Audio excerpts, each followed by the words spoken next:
O câncer, para desenvolver, 95%, 96% dos cânceres, só desenvolve em ambiente acídico, ambiente ácido. Então, quando você ingere uma substância alcalina, você facilita a prevenção do câncer. Mas essa diferença que parece pequena, de 4 para 10, é muito grande no nosso organismo?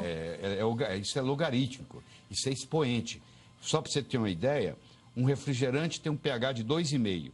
Vamos pôr o sangue com 7,5. 2,5 para 3,5 é 10, 3,5 para 4,5, 100, 4,5 para 5,5, 1.000, 5,5 para 6,5, 10.000, 6,5 para 7.000, 100 mil. Você tomar um copo de refrigerante, tomar um copo de água com 7,5, a diferença do potencial hidrogênio iônico é de 100 mil vezes. Porque isso é um expoente, isso é exponencial. Por isso que o refrigerante está sendo tão falado como o pior alimento do mundo. O refrigerante é veneno. É veneno? Nem no final de semana eu aconselho que você deixe seus filhos tomar. Porque se cria uma série de problemas. Um deles é esse. O outro problema é a quantidade de açúcar que tem. Quando não tem o açúcar, tem um adoçante que prejudica. Agora, voltando à água. Vamos lá. Eu estou um pouco assustada aqui, porque que água que a gente toma? Qual é o pH da água que sai ali do meu filtro normal, que é igual o filtro que as pessoas têm em casa? Geralmente em torno de 7. Isso é ruim? Não, não é ruim, mas é muito melhor do que você tomar um pH de uma água importada, famosa, francesa, que eu não vou falar o nome, que o pH é 3,5. Você está brincando, então isso é péssimo para a saúde. Péssimo. E vem na garrafinha de vidro essa? Vem na garrafinha bonita de vidro, verde. É cara, é francesa, você sabe qual eu estou falando, e o pH é 3,5. Então essa também, apesar dela estar numa garrafinha de vidro, ela não é água, ela é um refrigerante. Você pensa que é água, porque na realidade o pH dela é de refrigerante. E tem gente chique que só toma essa água e acha que assim está cuidando não, da saúde, não, então de não. Jeito nenhum. Aí o que o corpo faz para compensar esse 3,5 de pH? O corpo tem uma série de mecanismos, ele equilibra o pH no sangue usando substâncias chamadas buffers, que vão equilibrando. São substâncias chamadas anfóteras, que quando o pH está baixo sobe, quando o pH está alto baixa. Então você gasta, coisa que você ia utilizar na sua célula, você agora gasta para manter o pH do sangue. Tira a sua energia, você fica cansada, desanimada, entendeu? Do mesmo modo se você estiver desidratada, porque um grande problema que tem hoje, 30% da população no mundo, hoje, nas ruas, estão desidratados. Porque eles não têm essa preocupação de beber água. À medida que você envelhece, a sensação da sede vai sumindo. E o centro da sede e o centro da fome, lá no hipotálamo, eles estão pertinho um do outro. E muita gente confunde sede com fome. A pessoa está com sede, mas sente que está com fome. Então ele come, tem compulsão por comida. E na realidade, se ele tivesse tomado um copo d'água antes, aquela compulsão ia diminuir, porque na realidade ele não tem fome. Por isso que ele tem que ficar comendo. Só que o centro da fome, o centro da sede, no hipotálamo está muito perto. Então, à medida que a gente envelhece, a gente vai perdendo a sensação da sede.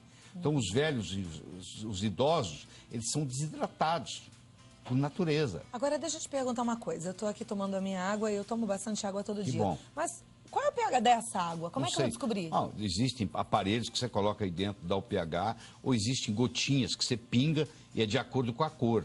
De verde, azul para cima, verde para cima, o pH está bom. Quando der um amarelo, um laranja, um vermelho, o pH está ruim. Então hoje é fácil, em 1 minuto você determina o pH da água. Se eu soubesse, teria trazido aqui para mostrar para você. Mas eu quero que você volte para a gente entender melhor esse assunto, porque é um assunto complexo e importante. Deixa eu te falar outro aspecto mais importante ainda.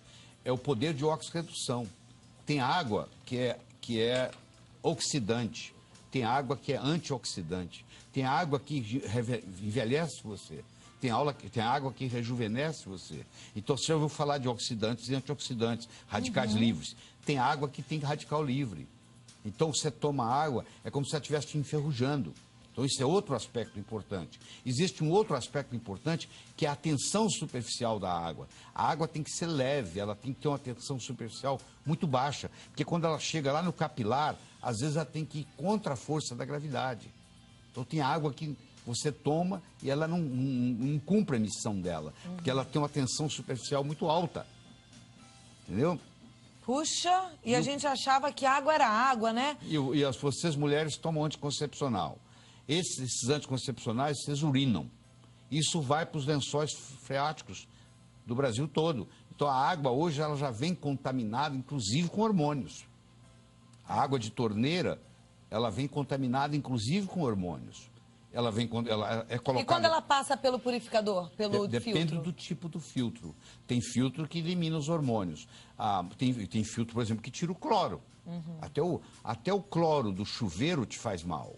Por exemplo, se você tomar banho com um chuveiro onde a água está com cloro, quando o chuveiro fica quente, frio até que não, mas na hora que você põe a água quente, aquele cloro que está na água, ele vira um vapor.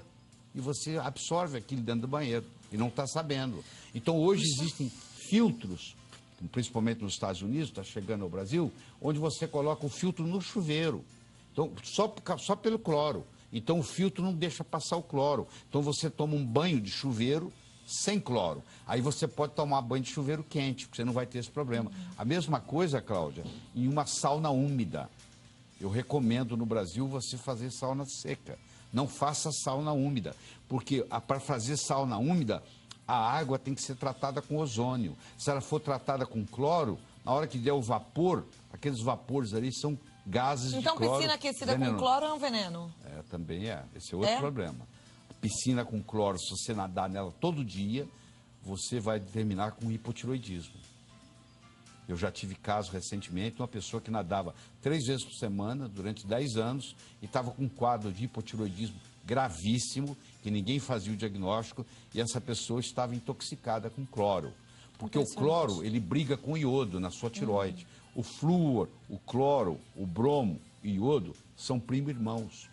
Então, quando você coloca flúor demais no seu corpo, ou cloro demais, ou brometo demais, eles começam a brigar com o seu iodo. Então, eles empurram, tiram, substituem o iodo. Aí é muito bom a gente aprender tudo isso. Eu sei que às vezes você está aí meio preocupado, fala, e agora? Mas calma, isso é só para a gente ficar atento, né? Então você já sabe, tomar cuidado. Às vezes a água que você está consumindo é na nota 10. Tem tantas perguntas já, doutor? Hoje existem no Brasil filtros, que a água passa pelo filtro e muda o pH da água. Essa água passa a se chamar água ionizada, onde muda o pH, onde muda a condutibilidade, onde muda o poder de oxirredução.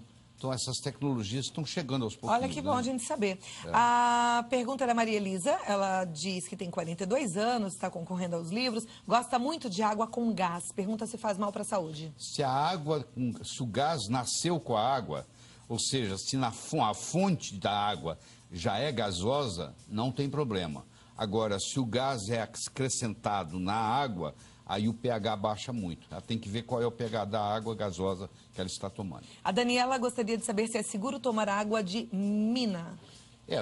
Não, depende da mina, porque existem minas que estão contaminadas. Você tem que pedir uma avaliação, isso é fácil, fazer análise da água, em qualquer cidade, se é possível. Uma vez feito a análise, você fica mais tranquilo. Ok. A Terezinha Tomás, boa tarde, eu faço parte de uma empresa que trabalha com um aparelho que dá água alcalina. Sim. E ela gostaria que a gente falasse um pouquinho mais dessa água. Pois é, eu estava dizendo, existem aparelhos, são filtros, que além de da água passa por esses aparelhos, eles fazem a filtragem, eliminam as impurezas e, por um processo tecnológico, muda o pH da água. E uma água, que, por exemplo, de torneira, que entra com pH 7, ele pode sair na hora de você beber com pH 9. E aí faz aquela compensação. E além de mudar o poder de oxirredução, ela pode entrar uma água oxidante e sair do aparelho uma água antioxidante. E aí já complementa, isso já responde a pergunta da Terezinha Tomás, ela é de Belém, a turma toda de Belém está assistindo ao programa hoje. Ela pergunta diz que lá a água é contaminada, ácida, e se esse aparelhinho deixaria a água alcalina e boa, esses filtros, em geral, mudam o pH, além de cuidar da impureza, muda o pH. Você tem que tomar cuidado para ver que filtro que você vai adquirir. A Patrícia do Carmo, ela é de Eunápolis, na Bahia. Ela diz que comprou um filtro de barro e a água está com um gosto horrível de barro. Pode fazer mal à saúde? É difícil, porque eu não sei qual o filtro que ela adquiriu. Mas filtro de barro é uma coisa boa? Não necessariamente é ruim, não. Não necessariamente é ruim. Agora, tecnologicamente, não tem os mesmos recursos desses filtros que ionizam a água. É uma questão de o que você vai dirigir, uma bicicleta ou um carro, né? Okay. A bicicleta também te leva de um lugar para o outro. mas não leva do mesmo jeito que um carro leva. É diferente. Né? A Maravuashi, ela diz que a avó adora o programa e está perguntando se água de coco a gente pode beber todos os dias. Claro que pode. Aliás, um dos meus DVDs que eu entreguei para você aí é sobre as vantagens do coco. O coco substitui até o leite materno. Pra você ter uma ideia, o leite materno é importante porque tem 19% de ácido láurico. O coco tem 47%. Pode ser o de caixinha? Não. Pode ser o de latinha? Não, tem que ser o natural. Coco, tirado do pé. Porque os outros têm conservantes. Então, se você tomar todo dia, você também vai estar ingerindo um conservante que pode ser toxina todos os dias. O que eu sou a favor é do coco natural. A Mara Viana, ela diz que sabe que é necessário tomar 2 litros de água por dia, mas ela pergunta se ela tomar mais do que isso, por exemplo, 4 litros, pode fazer mal? A longo prazo, ela vai sobrecarregar os rins, porque essa água tem que ser eliminada. Os rins dela vão trabalhar numa sobrecarga. Então, se você tomar em excesso, você está também fazendo uma sobrecarga ao seu organismo, sem falar que você está eliminando sódio, aí você pode ter o que se chama hiponatremia, aí você vai ter que ingerir mais sal, aí começa então, o mecanismo. a quantidade é essa, 2 litros? Acho que não chega bem a isso, não, tá? As pessoas falam 2 litros porque ninguém toma. Mas, na realidade, se você tomar 6 copos d'água por dia, você está ótima. Tá bom. Tá bom. A Débora Esposito pergunta se é verdade que em todas as águas há restos de fezes. Não, não é verdade. Não é verdade. Não é verdade. Inclusive, se passar pelo filtro, isso não tem problema nenhum, isso fica eliminado. A Maria Luísa Marino, ela é de Itatiba, São Paulo, diz que tem hipotiroidismo. E o médico recomendou a tomar bastante iodo.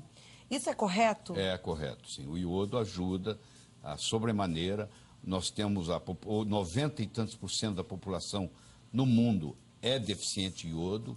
E o iodo tem que ser uma chamada solução de Lugol. É o iodo misturado com iodeto, o médico seu vai te orientar. Você coloca 1 ou 2 gotas num copo d'água e toma uma vez por dia. Isso resolve bócio, trata cisto de mama, trata cisto de ovário. E pode ser uma água iodada? Pode ser uma água iodada, claro que pode. A Ana Lúcia de Santo André diz que aliás, o sal brasileiro é iodado. Há muitos anos atrás, colocou-se iodo no sal. Mas como as pessoas têm salfobia, porque o sal pode aumentar a pressão, eles procuram não ingerir sal, a grande maioria. E aí acaba não ingerindo o iodo que o governo colocou no sal. Entendeu? A Ana Lúcia de Santo André, ela diz que tem pedra e cisto nos rins e gostaria de saber qual é a melhor água para o caso dela. Tá, a água sua que você tem que ingerir, a água alcalina vai ajudar.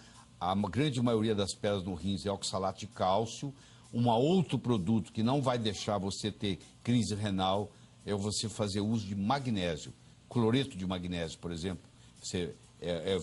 São embalagens de 33 gramas, que é baratíssimo, menos de R$1, e você coloca num litro e bebe por dia aquilo. O cloreto de magnésio é uma prevenção e tratamento contra a litíase renal, que é o que você tem, que é cálculo nos rins. Muito bom, hein? Gildete, do Distrito Federal, ela toma água sem filtrar. Antes ela coloca diretamente no recipiente de vidro e toma bem gelada. Ela pergunta quais são os cuidados que ela deve tomar nesse caso. Lá onde ela mora, se a água lá tem uma qualidade boa e não tem um pH muito baixo, eu não vejo problema nenhum. A Elaine Mota diz que tem uma filha especial e que devido aos engasgos, como ela é especial, ela engasga, com os líquidos, ela toma água com espessante alimentar. Isso modifica a função da água no seu organismo? Não modifica não.